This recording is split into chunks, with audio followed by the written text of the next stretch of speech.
Assalamualaikum warahmatullahi wabarakatuh. Apa kabar teman-teman kelas 3? Semoga teman-teman selalu dalam keadaan sehat walafiat dan selalu dalam lindungan Allah Subhanahu wa taala. Baik teman-teman, kembali lagi di materi Al-Islam. Kali ini Bunda akan melanjutkan bab 8, yaitu tentang aku terbiasa membiasakan perilaku terpuji. Apa saja perilaku terpuji? Minggu lalu sudah Bunda bahas materi perilaku terpuji, yaitu kerja keras, tekun, ulet, dan teliti. Kali ini akan Bunda Ruby lanjutkan masih tentang perilaku terpuji. Tapi sebelum kita mulai, yuk teman-teman kita membaca basmalah. Bismillahirrahmanirrahim. Baik teman-teman, teman-teman bisa lihat gambar apa yang Bunda Ruby tunjukkan? Ya, ini teman-teman. Kita akan bahas tentang ini. Bagaimana pendapat kalian dari gambar di atas? Ya, teman-teman boleh disimpan dulu jawabannya. Akan Bunda Ruby tanyakan kembali ketika pertemuan di Zoom berikutnya. Lalu, apa manfaat dari gambar tersebut? Oke, baik teman-teman. Disimpan, nanti disampaikan pendapat kalian mengenai gambar ini. Ya, pasti teman-teman berpikirnya, oh ini menabung. Ya, betul. Karena dengan menabung, kita bisa lebih hemat. Materi yang akan kita bahas adalah perilaku terpuji, karena perilaku terpuji itu adalah akhlak mahmudah atau akhlakul karimah. Perilaku terpuji adalah sikap, ucapan, dan perbuatan yang baik sesuai dengan ajaran agama Islam. Salah satunya hemat. Nah, teman-teman, ini kira-kira contoh kita berperilaku hemat.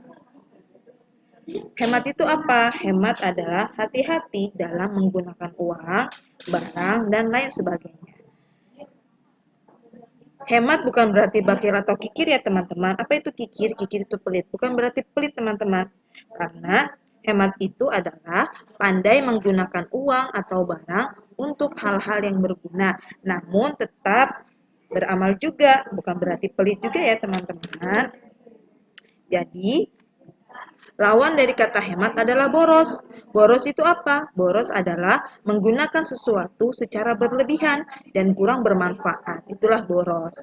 Jadi boros adalah salah satu perbuatan yang buruk. Jadi lawan dari hemat. Hemat itu bukan berarti pelit. Hemat itu adalah hati-hati dalam menggunakan uang, barang atau yang lainnya. Ternyata dalam surat Al-Isra ayat 27, Allah memerintahkan untuk kita berperilaku hemat teman-teman. Seperti dalam surat Al-Isra ini, yang bunyinya, Innal mubadzirina kanu ikhwana syayatin. Ikhwana syayatini wa kana syaitanu lirabbihi kafura. Nah, yang artinya sesungguhnya pemboros-pemboros itu adalah saudara-saudara syaitan. Syaitan itu adalah sangat ingkar kepada Tuhannya. Jadi Allah tidak menyukai orang-orang yang boros, teman-teman. Makanya kita harus berperilaku hemat. Karena hemat itu contohnya kita suka menabung, kita membeli barang yang dibutuhkan saja, tidak menghambur-hamburkan uang berlebihan, lalu suka memanfaatkan barang yang masih berguna. Jadi tidak mubazir. Seperti itu ya teman-teman. Lalu manfaatnya apa? Manfaatnya adalah jika kita berperilaku hemat, kita akan lebih rajin menabung, lalu terhindar dari perilaku boros, lalu dapat memenuhi kebutuhan sehari-hari. Kemudian memiliki bekal untuk masa depan. Dan yang terpenting dapat bersodakoh dan membantu orang lain. Itu adalah materi tentang hemat teman-teman. Kemudian yang kedua yaitu tentang mandiri. Mandiri itu apa? Tidak tergantung kepada orang lain. Memang manusia itu makhluk yang sosial. Walaupun manusia itu tidak bisa hidup sendirian, tapi kita sebagai anak yang soleh dan soleha pasti bisa melakukan segala sesuatu sendiri. Walaupun kita makhluk sosial, tapi jika kita bisa melakukannya sendiri, kita bisa lakukan sendiri tanpa tergantung kepada orang lain. Karena jika kita selalu tergantung kepada orang lain, kita tidak bisa menjalankan sesuatu atau melaksanakan sesuatu itu sendirian karena pasti selalu mengharapkan bantuan orang lain. Makanya kita harus bisa mandiri. Walaupun pada saat-saat tertentu atau momen-momen tertentu kita pasti membutuhkan orang lain. Seperti itu teman-teman. Nah, untuk contoh perilaku terpuji seperti apa? Bisa mengerjakan tugas atau ulangan sendiri tanpa bantuan. Karena jika ulangan atau PTS, PAT itu diharapkan bisa mandiri mengerjakan tugas sendiri ya, lalu dapat membersihkan dan merapikan tempat tidur sendiri. Jangan orang tua terus yang merapikan karena kita sudah besar bisa melakukannya sendiri. Kecuali ketika lagi sakit atau lagi lemah bisa dibantu atau membutuhkan bantuan orang tua. Kemudian seperti apa lagi contohnya? Bisa menyiapkan keperluan sekolahnya sendiri. Itulah mandiri teman-teman. Mandi sendiri, makan sendiri, bisa ambil makan sendiri dan ambil minum sendiri. Lalu manfaat perilaku mandiri apa teman-teman? Pastinya disayang oleh Allah, orang tua, dan teman. Jadi manfaatnya adalah itu. Banyak lagi manfaat dari mandiri ya teman-teman. Lalu ada kalimat hikmah nih teman-teman. Pasti teman-teman pernah mendengar ayat ini. Nah, yang bunyinya inna ma'al usri yusra, yang artinya sesungguhnya bersama kesulitan itu ada kemudahan yang terdapat dalam surat Al-Insyirah ayat 6.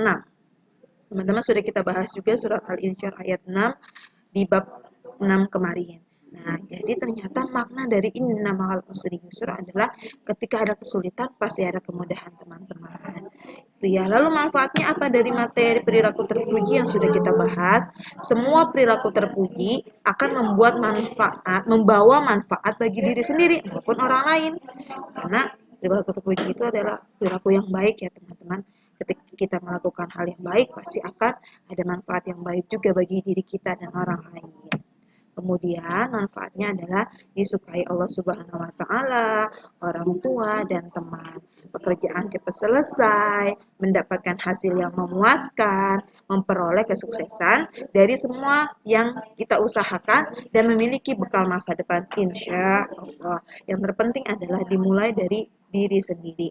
Apakah kita mau menjadi orang yang baik, maka kita lakukan perilaku-perilaku yang terpuji agar Allah Subhanahu wa taala lebih menyukai kita dan sayang sama kita teman-teman. Baik, itu saja teman-teman untuk materi bab 8 kali ini. Kemudian ada tugas bab 8, teman-teman setelah ini bisa isi Google Form mengenai soal latihan bab 8 perilaku terpuji. Linknya akan Bunda Ruby kasih ke walas masing-masing. Bunda Ruby tunggu ya. Terima kasih. Let's say hamdalah. Alhamdulillahirabbil alamin. Wassalamualaikum warahmatullahi wabarakatuh.